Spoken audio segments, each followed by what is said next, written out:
Good morning, everybody.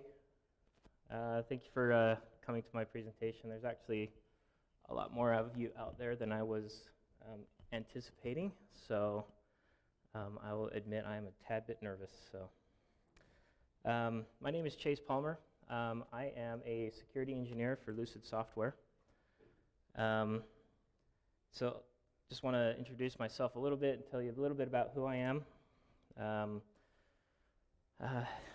For about 10 years, I worked in the PCI field. I worked for Security Metrics, a local company here in the Utah County area. I did spend a brief time working for the government as a security analyst. It sounds really cool, but it really wasn't that great. I do have a bit of an entrepreneurial spirit. I like to start businesses that fail and then start up new businesses. My most recent adventure is starting up a nonprofit, and I currently sit as the president of the board of directors for that nonprofit, which also means that I have to take care of all of the ins and outs, including all the technology for that organization. And as I stated, I currently work as a security engineer for Lucid Software, the creators of a product called Lucid Chart. You should go check it out. That'll be the only plug that I'll give for the company there. And I am a CISSP, but there is a bit of a caveat there. Just because I have my CISSP does not mean that I am a hacker. So I'm going to admit that right up front. I'm sorry, this microphone is causing me some problems. So a lot of the things that I'm going to discuss today really have to deal with defending ourselves on a very basic level against attackers. And like I said, just because I have my CISSP does not mean that I am a hacker. I am speaking strictly from the point of a defender, mostly blue team here. And I remember coming to my first security conference and feeling completely overwhelmed. And I felt like everything was going over my head. I would find presentations that were really cool and very technical, but they didn't have much applicability to my job. And then I would find presentations that applied to my job, but then I just didn't understand what was going on because I was so new. And so I really felt dumb, like D-U-M, dumb. And so I decided to create this presentation to kind of bring things back to home base, kind of security 101. And so I really wanted to reach out to those people who kind of felt like I did and who felt lost, and let everybody know that we all have a place to start. We have to start learning somewhere. And as I said, this is my first time presenting, so I'm hoping that this will also help me gain some confidence and speak in the future, maybe on some more complicated topics.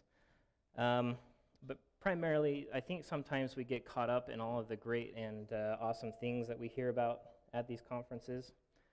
And if we forget about some of these basics, everything that we've learned at these conferences can be for naught, and we just really end up wasting a lot of our time. So I want to start off with just a list of companies that we probably have all heard of, because these guys make the news. These are some of the top breaches, compromises that have occurred in the last 10 years. And some of these, or at least one of these, is still ongoing because we continue to hear about them in the news that the initial reported breach was actually larger than it was initially reported. But what about these guys? By raise of hand, has anybody heard of any of these companies? I didn't think so. There are no hands out there. These guys aren't the newsworthy type, but these all suffered significant breaches of data. But that doesn't mean that they were any less damaging. Each of these companies have fewer than 250 employees, which classifies them according to US definition as a small company or a small business. By raise of hand, how many out there work for a company with fewer than 250 employees? See a few hands out there. How about less than 500? okay, we must work for some big companies out there. So each of these companies lost thousands and thousands of dollars, either in fines and fees or lawsuits, lost revenue, or just flat out stolen money. And the Efficient Services escrow group, they actually collapsed under the pressure, but that was primarily because everybody and their dog was suing them for losing their money. So we have a tendency, because of the way that the media portrays hacking and breaches as being big and kind of very targeted type approaches, that it's easy for a small business to say, well, I'm not a target, I don't need to really focus on this kind of thing. Why would anybody want to hack my website? And so this is what a lot of people would imagine hacking to be like, and I'm pretty sure there's a lot of us out there that also wish that this is what hacking looked like, but in reality, this is more like what it is. I've dabbled with Metasploit and that kind of stuff, and I can attest that this is pretty much it. Sitting in a bedroom or at a desk in your home, it's not all that fancy. So when we're talking about hackers, we do have to realize that there are different breeds out there, and they're going to take slightly different approaches. And if you do a search on the internet for threat actors, you'll find various different lists and groupings that people will put threat actors into. This is the list that I like this is how I like to categorize them. And if you can see on the chart down or the graph at the bottom, it shows kind of how broad and untargeted attacks are to how focused they can be based on the type of threat actor. And so you can see at the beginning that with hobbyists or our script kiddies, they're very untargeted. They're just kind of taking the shotgun method, and they're just seeing what's out there. But the further down the line you go, you get down to disgruntled employees who may have a vendetta out for a very specific person. You hear a lot about the hacktivists, and even then, while a lot of their stuff may be targeted towards companies that they want to make a point with, they do still also make some pretty broad attempts out there. So the question is are you a target? Yep, you better believe it. According to the Verizon breach report, or the breach investigation report, 58% of all the breaches that occurred in 2017 occurred from a small business. And in the last 10 years that I've been in the industry, this really hasn't changed. The number maybe has gone up maybe 1 or 2% in the last 10 years. But by and large, the majority of attacks and breaches are against small businesses. So why are small businesses targets? Well, if any of you have played hide and seek with a 2-year-old, this is why. Hackers are lazy, but they're really smart, and so they're going to go after what's called the low-hanging fruit. And so they want to do as little work as possible. And number 2, small businesses generally can't small businesses support larger companies, and so they end up being a platform into larger companies. For example, with the Home Depot breach, it was actually the HVAC company that was actually the entry point for the attack, and then they piggybacked off of them into Home Depot's environment. And then last, but certainly not least, small businesses just generally don't have the resources to be able to pay for the staff, or they just simply don't have the manpower to be able to keep up with what's going on. And then really it's all random. Small businesses and large businesses will all get may end up being a target at some point, and we'll get to that in a little bit. So in order for us to be able to protect ourselves, we just need to be able to understand things from the outside perspective to help us realize how much of an actual how much we're actually exposed to those threats. So the cyber kill chain was actually the very first thing I learned about at the very first conference that I attended to, and I thought it was the coolest thing ever. And so I just kind of want to share that with you because it really helps you get into the mind of the hacker and the methodologies or the ideas that they're using to get into your system. And I'll take it step by step. I'm going to break it into 3 sections, going to focus on the different types of things that the hackers are going to do at that stage, and then the things that we can do to keep us from being that low-hanging fruit. And so we'll cover protective controls, detective controls, and corrective controls. So at the very beginning, we're going to have initial recon. The hacker's going to be doing some reconnaissance, trying to figure out what's out there to see what they can possibly exploit.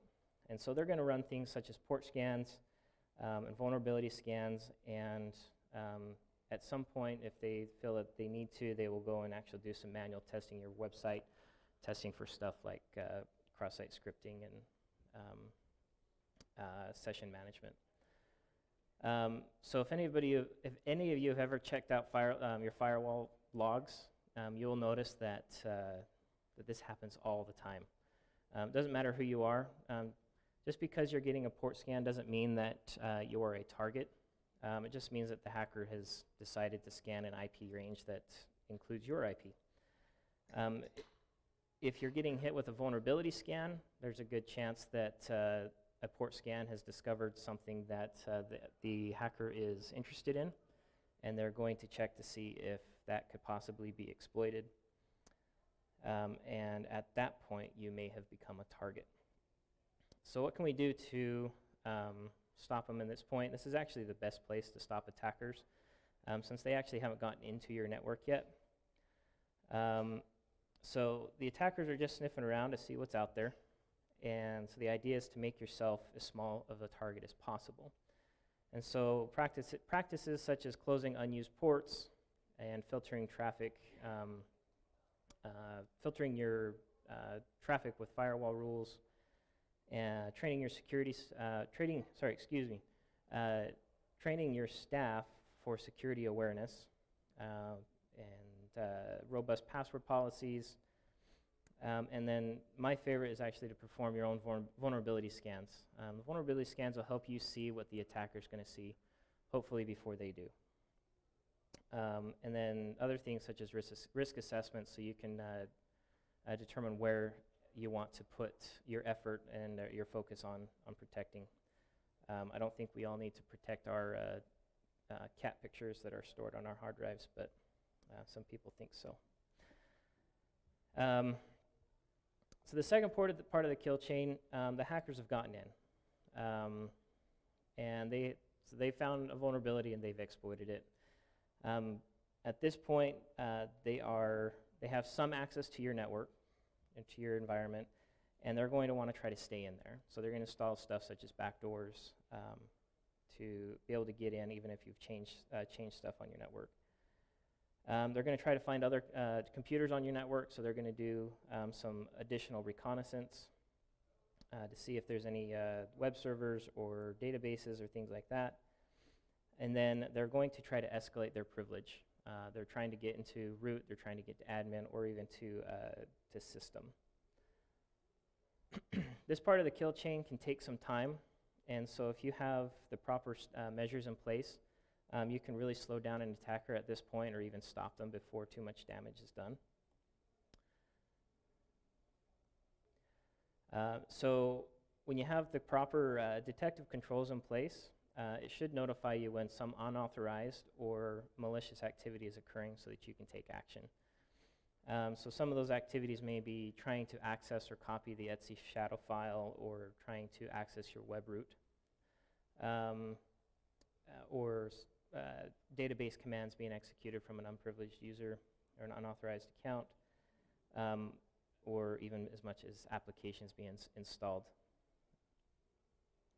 So these notifications should go to key personnel so that they can review them, and then they can take proper action, whether that is to close the hole that they're in or determine if any sort of data was compromised. At this point in the third part of the kill chain, it's too late. The attacker's in, they've actually grabbed your data, they've exfiltrated it, and they're out. They've bounced. And if they are a good hacker, they will have tried to clean up their tracks as much as possible. There's really an endless possibility of what could have happened here to your system. And so the amount of effort that it's going to take to recover from this attack is going to be dependent on what kind of corrective controls you have in place. And at this point, since I have the Bitcoin image on there, just kind of a word of advice, or as my boss puts it, pro tip, never pay a ransom for ransomware, and never pay hush money to a hacker. There's no guarantee that a hacker will actually decrypt your data after you've paid the ransom.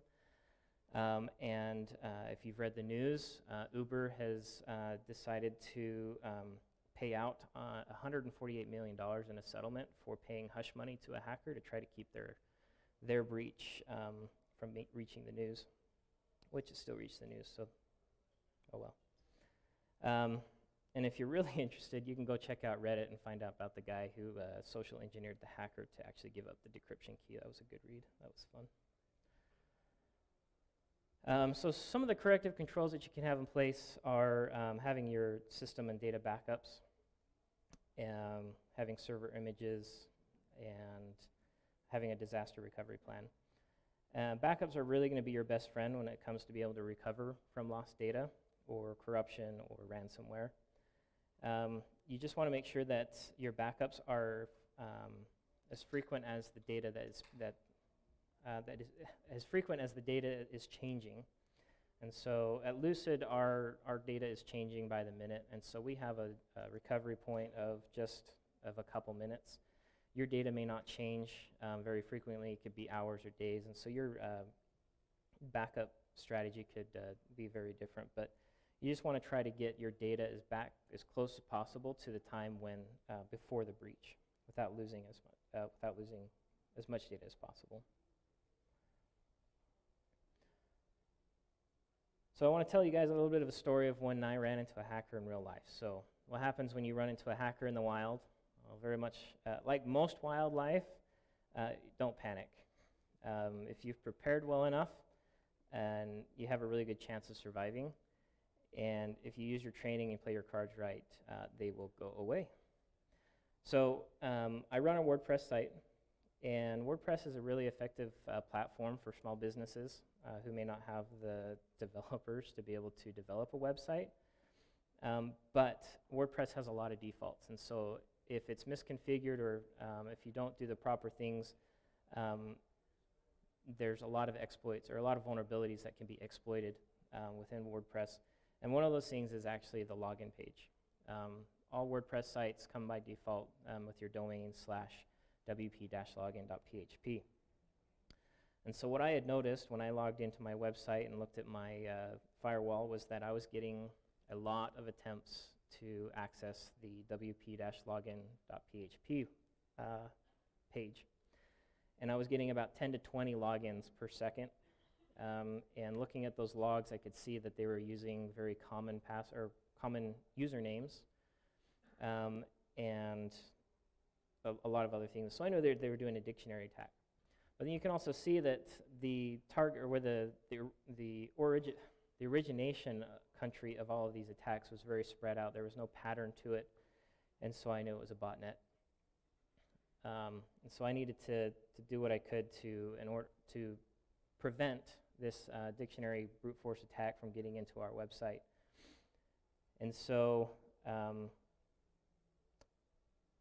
we actually survived, which is, really exciting for me that I had actually survived a live attack. The main thing that I did was I changed the default URL for the login from wp-login.php to something else. I did have the web application firewall, and so as those IPs were making those attempts, the firewall was actually blocking those attempts.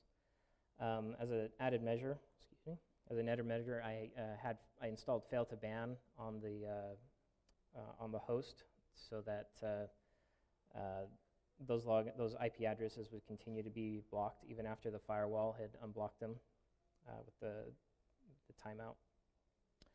I do run regular vulnerability scanning on the web or on the website, so I knew that the plugins and stuff that I had installed on there were didn't have any vulnerabilities that could be exploited that I was aware of.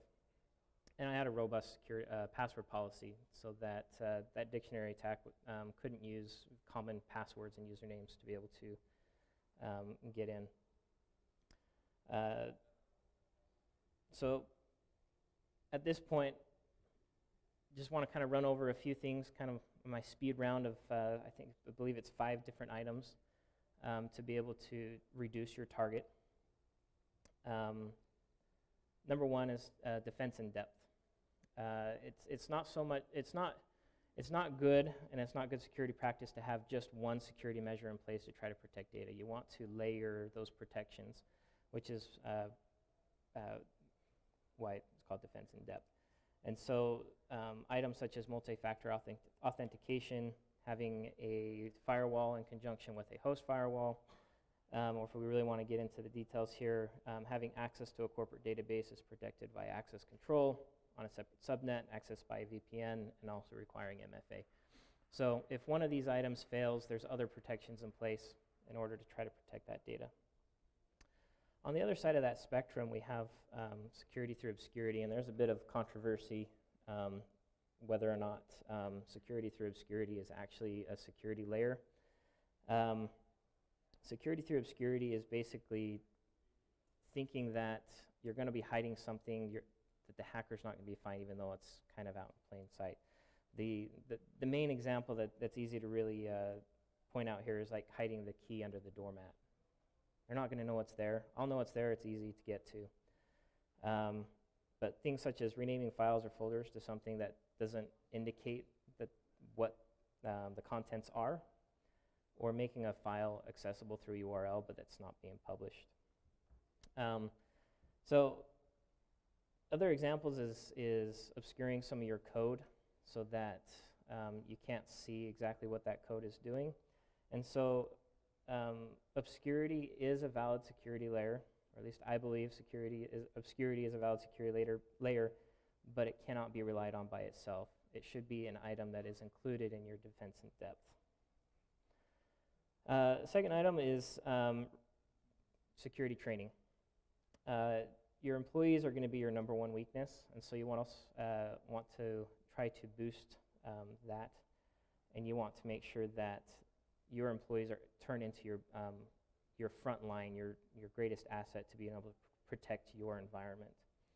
And so you want to make sure that your employees are trained regularly on not only security basics, but also on role-based items. So items such as PCI compliance or GDPR, things like that can apply to different groups, and they should be aware of that.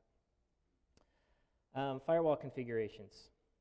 You want to start with a deny all rules if possible, or as close to it. Just make sure you don't lock yourself out of your firewall. Can't tell you how many times I've had to do a factory reset on a firewall because I've accidentally locked myself out. Never use any rules. That's a mouthful. Meaning we're not just going to let all traffic from all sources come into any ports. You want to make sure that you're regularly looking at your rules. As you add new applications and services to your network, you may open up new firewall rules, and if you're not careful, those rules may actually end up contradicting earlier rules, opening up your network inadvertently. The other thing is you also want to make sure that the rule order is proper. Firewall rules typically go from the top bottom, and whatever rule matches first, the firewall will take that. And the one that I've seen a lot, and I actually we need to make sure that doesn't happen, is making sure that you don't have remote access to your firewall's configuration. If you need to have it, make sure that it's tucked behind a VPN. As I stated earlier, vulnerability scanning is one of my favorite things.